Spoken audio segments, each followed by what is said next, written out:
وایي که د دې ماشوم په ځای باندې محق ملک وی نو کیدای شي چې مولانا طارق جمیل ورسره غاړه میلاو کړې وي. په مولانا طارق جمیل صاحب باندې په سوشل میډیا باندې تنقید روان دی او دا تنقید جیوای والا کوي او دا لیکي او پوسټونه کوي که د دې ماشوم په ځای باندې محق ملک وی یا بل یو هجړه وی نو کیدای شي مولانا طارق جمیل صاحب ورسره غاړه میلاو کړې وي.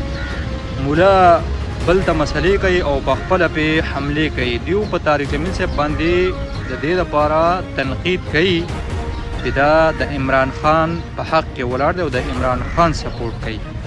دغه مولانا طارق جمیل صاحب چېرته په لارې باندې روان او ستړی شوی و. دا ټوله دنیا یې پېژني، هر چا سره سلام کول د چا د وس کار نه دی. موږ په خپله دلته په لاکاو خلک پېژني، موږ په لاکاو خلکو له ریپلای او میسجو کې جواب نشو ورکولی. چېرته محفل ته لاړ شو، خلکو سره سلام کوو، په هغه سلام باندې ستړي شو. دی چېرته په لارې باندې روان و، دغه ماشوم ورته لاس نیولی دی نو ده ورسره لاس نه میلاو کړی او دا خلک پې تنقید کوي چې دی چېرته هجړه وی دا ماشوم نو کیدای شي ده ورسره غاړه میلاو کړی وی او دا تکبر والا مولا دی او دا غرور والا مولا دی.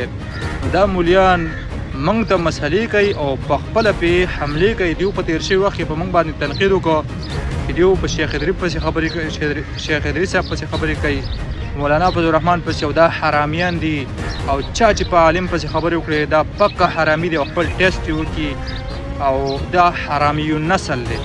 خو د دوی دپاره هر څه جایز دي، که جایز نه دي نو زموږ دپاره نه دي جایز.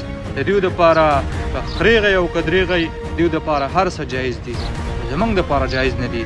وایي مولا په خپله پې حملې کوي او بل ته مسلې کوي. مسلې